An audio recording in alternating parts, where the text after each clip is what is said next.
Hi Alejandro, let's take a look at this new set of essays you've sent us. Here we've got the stacked bar chart about car sales.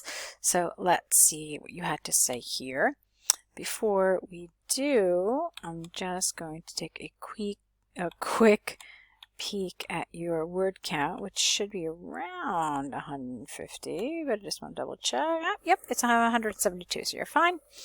Let's see what you said. The bar chart shows the car sales of Ford, Audi, and BMW in 9 European countries during 2018. Hungary is the country with more car sales through this year, with almost 400,000 cars sold. 100,000 more. That's not a full sentence. Careful. What you wanted here is a comma. Okay? So, almost 400,000 cars sold, comma, 100,000 more than France, which is the second country with which is the second country with sales outnumbering ing 300,000. On the opposite side, Belgium with almost 100,000 sales is the country where people bought not a smaller, because a smaller implies that there's some that are even less. So here you want where people bought the smallest or the least number of cars during 2018, not being with almost 100% of them from the Ford company. Wouldn't have put that here, but we'll talk about that later. Not far away from Belgium and with only 120,000 cars sold is Italy, where the automobile Belgium. Let's see. Let's see. Not far away from Belgium and with only 120,000 cars sold is Italy. Here we go, Italy. Where the automobile brand with the highest percentage is BMW. Germany, Ireland, Holland, Poland, and UK, in this order from bigger to fewer number of cars, have similar numbers between 200 and 260,000 cars sold. As is illustrated by the bar chart, the sales of 3 brands of cars during 2018 vary a lot, with Hungary, the country with the biggest number of car sales, 4 times more than Belgium, the one with the smallest number of cars bought from customers. Okay, so let's talk about this just a little bit. You had 9 countries here to talk about. Now, why do I say that? Because basically, let's see, where do I want to start? First of all, maybe it would help if I enlarged this so you could look at it a little better. Let me try that first so we can just talk a little bit more specifically. All right, so this is the bar chart, okay, and you've got several categories. So you've got categories of cars, okay, and you absolutely need to mention those, and you absolutely need to mention the countries. These pieces of information are considered your key pieces of information. You don't necessarily have to talk about each figure, okay, and you certainly don't want to, because you've got 36 pieces of information here. You do not want to, and you should not talk about all 36 pieces of information. But you do need to talk about the key pieces of information, which, as I just said, are the car companies and the names of the countries, even if you mention them just once. Without this, all right, like, so for example, if you leave any particular country out, there is no way you will be able to get higher than a 4 for task achievement. All right, so that's the first thing. So you absolutely need to mention them just by name. And if you're not sure how to do that, then you could have done it straight away here. So in 9 European countries, namely, then you name them, and then you say during 2018. Or you could have just put them in parentheses, and again, you would have been fine. So this is absolutely necessary. The other thing that I want to talk to you about is your paragraphing. You essentially had just one paragraph for your details, all right? And then you had this here, which presumably is your overview. This is not really a great way to organize your answer. Typically, it's, okay, fine, you've got a paragraph for your introduction, and okay, you've got a paragraph for your overview, but typically your detailed paragraph needs to be split into 2. So you need to have 2 detailed paragraphs. And what you did in this one paragraph is you talked both about the total number of cars sold, and then you kind of sprinkled in some information about the brands of cars sold. I didn't think this was particularly effective. I thought that it meant that you left out a lot of really vital pieces of information, and it was kind of hard to follow. So what I want to suggest to you, Alejandro, is the following. Have one paragraph where you talk just about the totals. Okay, and I'll show you in a minute how to do that. And then after that, have a paragraph talking just about the individual car companies. Also easy to do. You don't have to talk about every single piece of information. So let me show you what I mean. My first body paragraph with details would have said that Hungary sold the most cars of the 9 countries with nearly 400,000 cars. Slightly 100,000 less or rather 100,000 fewer cars were sold by France, which was the country with the second highest number of car sales. The least cars were sold in Belgium with just under 100,000. And the remaining countries, and you can name them here, UK, Germany, Ireland, Holland, Poland, and Italy, all sold between 100,000 and 260,000 cars. And then you're done with that paragraph. You really don't have to get into a ton of information. All right? Then in the next paragraph, you can talk about the individual car companies. So for me, I mean, when I look at this, it always seems to me that BMW sold the most cars. Now, don't forget to take advantage of these numbers on the side. So you could say something like, in the countries in the study, no, don't start like that. So the average number of BMW cars sold in all the countries was approximately 100,000. The only exception was Belgium, which sold a negligible amount of BMW cars. The second most popular car was Ford. It sold whatever this number is, figure it out. This number in Hungary and Holland. It sold the fewest cars rather in Germany and Italy. Figure out what that number is. And then you can say again that the remaining countries all sold between, I don't know, what is that, like 60,000? It looks like around that. And then whatever that other higher number is, maybe it's like 100,000. So you can see something like the remaining countries sold between 60 and 100,000 Ford cars. The remainder of cars were sold by Audi.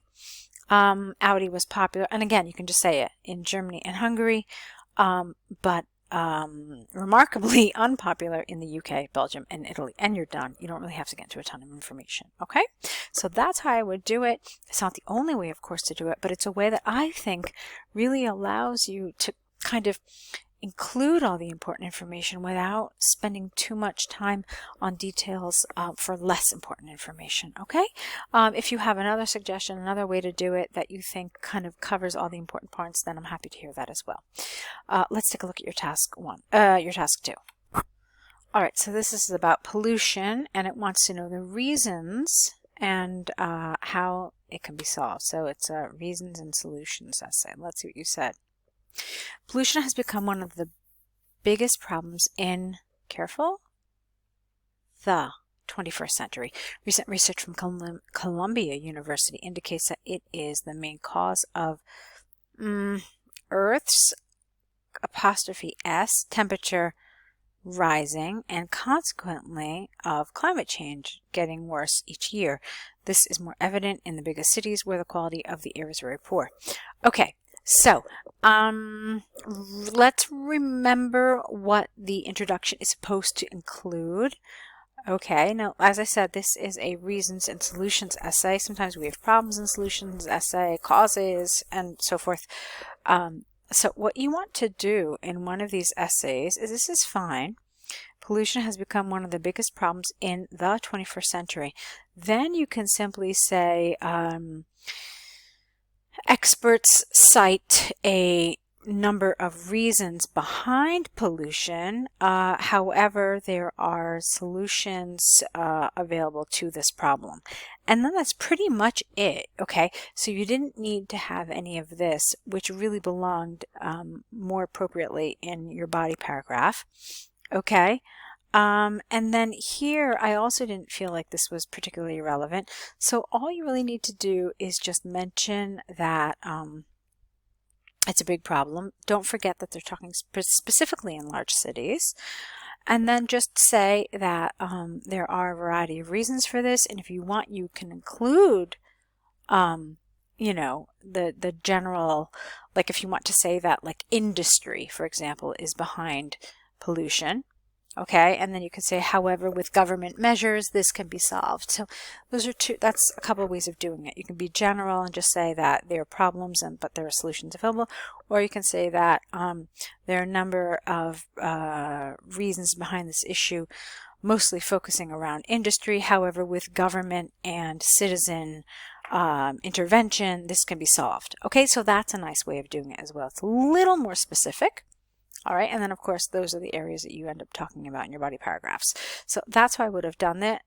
That's how I would have done this. So just keep that in mind for other problem solution, cause solutions, reason solution essays. Let's see.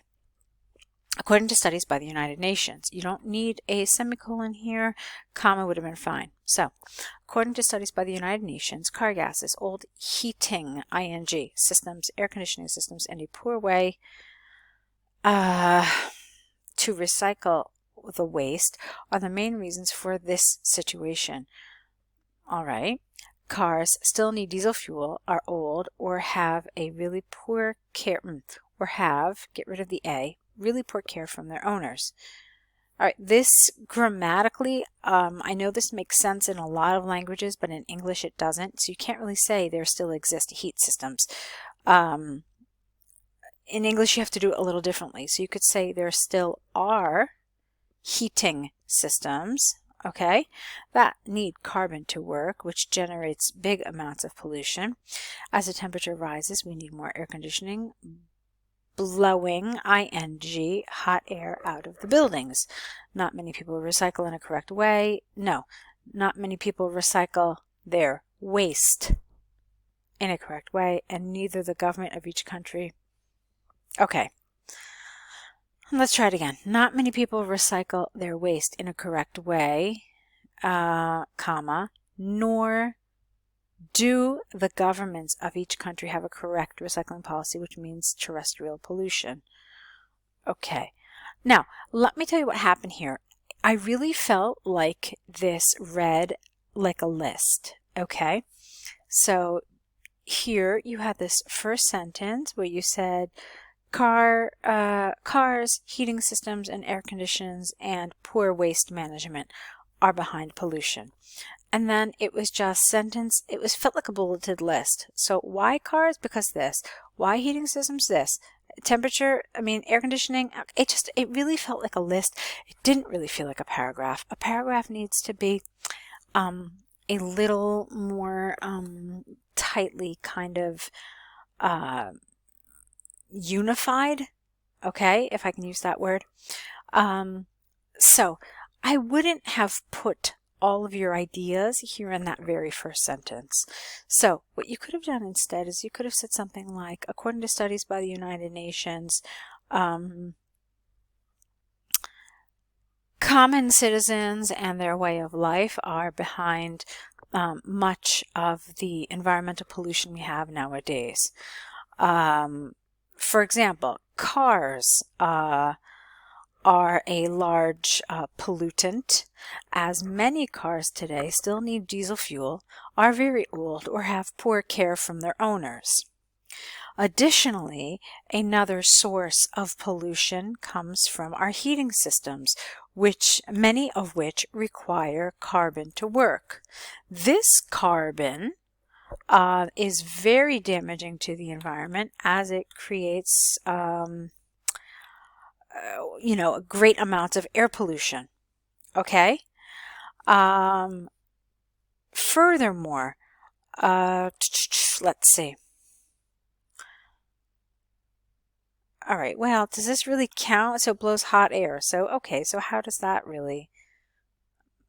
I don't know if that... Okay, great. So it blows out hot air. So then what happens? So I didn't really understand that one. And then lastly, there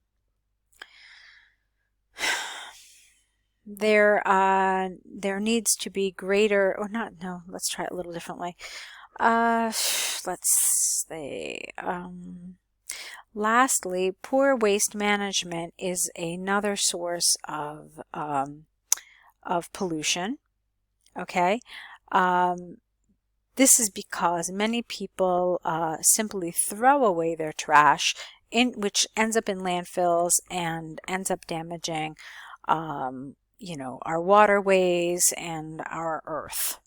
Okay, so that's kind of how you should have done it. So each one really needed its own kind of particular amount of time, and then support where you explain, where you kind of, develop why these individual things are sources of pollution. Okay, so that's how I would have liked to have seen this. Let's move on. Everything starts in education. To educate people over the world on the importance of our Earth's health, _S, and our environment is the key, because we have to understand the importance of the natural resources we need to survive, not only for us, but also our children and the future people who will live on Earth. From education, we can tell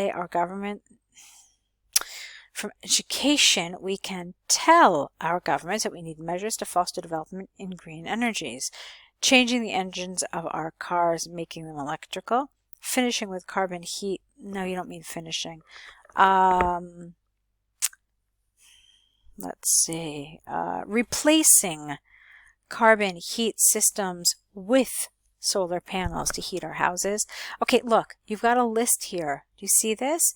So from our education, we can say, and it feels like a bulleted list: measures, engines, carbon heat, allocating resource. So this is not the appropriate way to develop a paragraph. It's just a list. Instead, what you need to do is organize it in a way where you've got topic sentence, then main idea 1, and then support. Main idea 2, and then support. So what could those have been?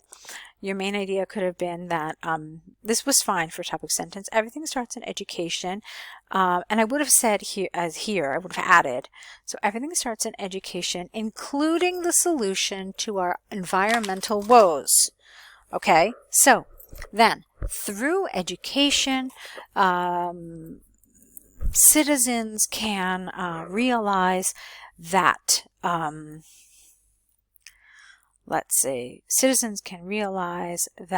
they need to replace their cars with electrical or hybrid automobiles. And then you have to explain how this is a solution. This will help the environment by reducing fewer emissions into the atmosphere. Okay? And then additionally, education can encourage people to no longer use carbon for home heating, but instead to turn to green energies such as solar panels to heat their houses. These two have fewer effects on the environment. Okay, so this is how you want to develop your paragraph. Main idea, where you explain what the solution is, but then you can't just stop there. You have to then explain why your solution is a solution. Okay? And then, of course, it's a good idea to round off your paragraph with a summary statement, which more or less just says, starts with like a thus or therefore, where you just say, therefore, if people are educated about what appropriate solutions are, the problems of pollution can be mitigated. So something like that would have been good. Okay. Let's see. So, I don't see a conclusion. What happened to your conclusion? Please remember, Alejandro, that you do need a conclusion. Without a conclusion, you're not going to get above a band 5 for coherence and cohesion, because it's one of the elements of an appropriately written task too. So, even if everything else is written well, that's what's going to happen. So it's really important to include a conclusion where you pretty much just restate your thesis, you restate your position, and then you can just leave the reader with like a thought-provoking sentence. Okay, so go ahead, correct these, and let's see more work from you. Let's see you applying some of the stuff we're talking about today. So good luck.